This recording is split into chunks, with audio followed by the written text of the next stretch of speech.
DK ಸಂಪುಟದಲ್ಲಿ ಸಮಪಾಲು ಜಾತಿ ಸಮೀಕರಣ. ಸಿಎಂ ಡಿಕೆ ಜೊತೆಗೆ 13 ಸಚಿವರಿಂದ ಪದಗ್ರಹಣ. ಡಿಸಿಎಂ ಆಗಿ ಡಾಕ್ಟರ್ ಜಿ ಪರಮೇಶ್ವರ್ ಪ್ರಮಾಣ ವಚನ. ಸಿದ್ದರಾಮಯ್ಯ ಮಾತಿಗೆ ತಲೆಬಾಗಿದ ಹೈಕಮಾಂಡ್. ಸಿದ್ದರಾಮಯ್ಯ ಪುತ್ರ ಯತೀಂದ್ರಗೆ ಒಲಿದ ಸಿಎಂ ಪಟ್ಟ.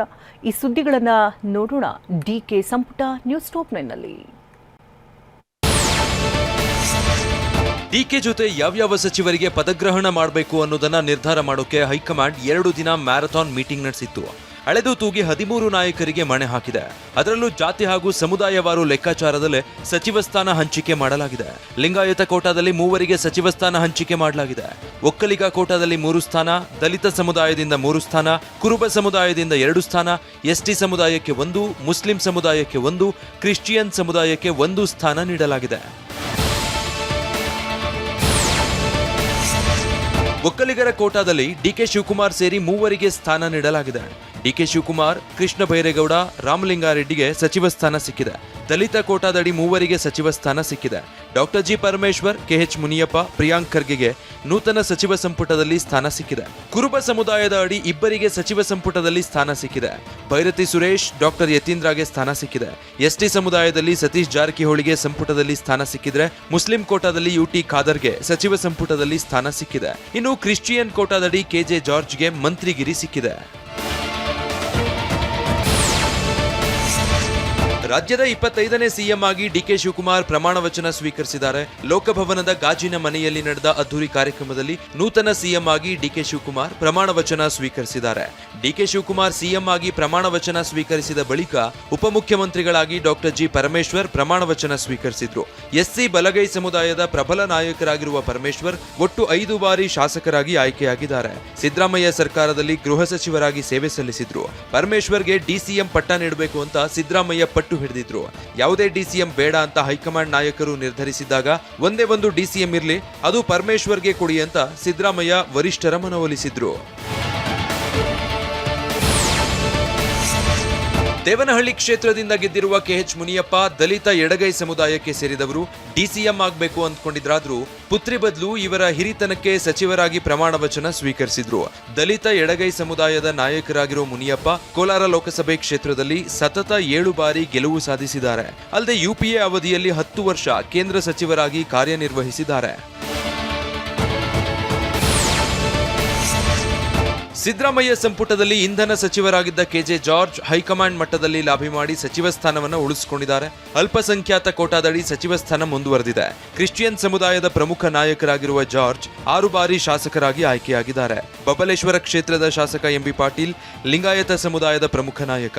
ಲಿಂಗಾಯತ ಕೋಟಾದಡಿ ಇವರಿಗೆ ಸಚಿವ ಸ್ಥಾನ ಸಿಕ್ಕಿದೆ. ಲಿಂಗಾಯತ ಸಮುದಾಯದ ಪ್ರಮುಖ ನಾಯಕರಾಗಿರುವ ಎಂಬಿ ಪಾಟೀಲ್ 5 ಬಾರಿ ಶಾಸಕರಾಗಿ ಆಯ್ಕೆಯಾಗಿದ್ದಾರೆ. ಕಳೆದ ಸಿದ್ದರಾಮಯ್ಯ ಸಂಪುಟದಲ್ಲಿ ಬೃಹತ್ ಕೈಗಾರಿಕಾ ಸಚಿವರಾಗಿದ್ರು. ಇದೀಗ ಮತ್ತೆ ಡಿಕೆ ಸಂಪುಟಕ್ಕೆ ಅಣ್ಣ ಬಸವಣ್ಣನ ಹೆಸರಿನಲ್ಲಿ ಪ್ರಮಾಣ ವಚನ ಸ್ವೀಕರಿಸಿ ಎಂಟ್ರಿ ಕೊಟ್ಟಿದ್ದಾರೆ.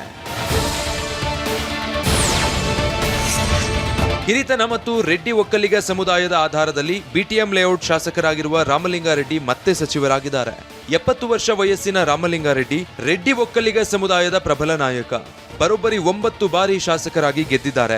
ಸಿದ್ದರಾಮಯ್ಯ ಸಂಪುಟದಲ್ಲಿ ಸಾರಿಗೆ ಸಚಿವರಾಗಿ ರಾಮಲಿಂಗಾರೆಡ್ಡಿ ಸೇವೆ ಸಲ್ಲಿಸಿದ್ರು. ಯಮಕನಮರಡಿ ಕ್ಷೇತ್ರದಿಂದ ಸತತವಾಗಿ ಗೆಲ್ತಾ ಬಂದಿರುವ ಸತೀಶ್ ಜಾರಕಿಹೊಳಿ ಕೂಡ ಸರಳವಾಗಿ ಪ್ರಮಾಣ ವಚನ ಸ್ವೀಕಾರ ಮಾಡಿದ್ರು. ಸಚಿವರಾಗಿ ಪ್ರಮಾಣ ವಚನ ಸ್ವೀಕರಿಸಿರೋ ಸತೀಶ್ ಜಾರಕಿಹೊಳಿ ವಾಲ್ಮೀಕಿ ಸಮುದಾಯದ ಪ್ರಭಾವಿ ನಾಯಕ. 2 ಬಾರಿ ಎಂಎಲ್ಸಿ, 4 ಬಾರಿ ಶಾಸಕರು ಹಾಗೂ 4 ಬಾರಿ ಸಚಿವರಾಗಿ ಕಾರ್ಯನಿರ್ವಹಿಸಿದ್ದಾರೆ.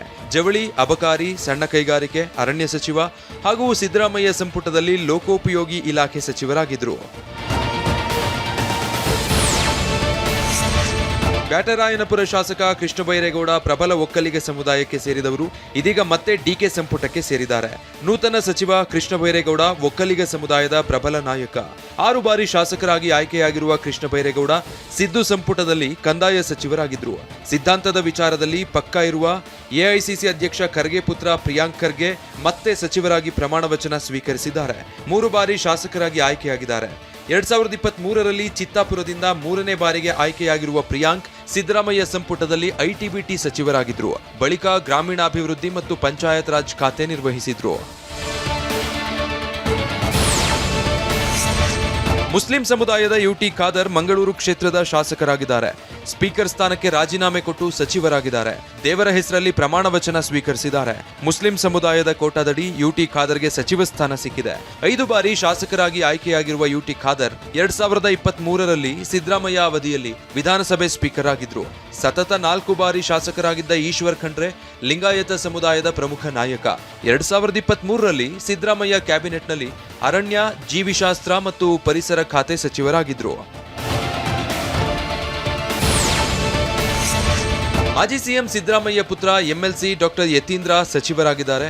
ಕುರುಬ ಕೋಟಾದಲ್ಲಿ ಅವರಿಗೆ ಸಚಿವಗಿರಿ ಸಿಕ್ಕಿದೆ. ಹೈಕಮಾಂಡ್ ಮಟ್ಟದಲ್ಲಿ ಸಿದ್ದರಾಮಯ್ಯ ತಮ್ಮ ಪುತ್ರನ ಪರ ಬ್ಯಾಟ್ ಬೀಸಿದ್ರು. ಮಗನ ರಾಜಕೀಯ ಭವಿಷ್ಯಕ್ಕೆ ಸಚಿವ ಸ್ಥಾನಕ್ಕಾಗಿ ಬೇಡಿಕೆ ಇಟ್ಟಿದ್ರು. ಸಿದ್ದರಾಮಯ್ಯ ಬೇಡಿಕೆಗೆ ಮನ್ನಣೆ ನೀಡಿದ ಹೈಕಮಾಂಡ್ ಸಚಿವ ಸ್ಥಾನ ನೀಡಿದೆ. ಭೈರತಿ ಸುರೇಶ್, ಡಾಕ್ಟರ್ ಶರಣಪ್ರಕಾಶ್ ಪಾಟೀಲ್ ಕೂಡ ಮತ್ತೆ ಸಚಿವರಾಗಿ ಪ್ರಮಾಣ ವಚನ ಸ್ವೀಕಾರ ಮಾಡಿದ್ದಾರೆ.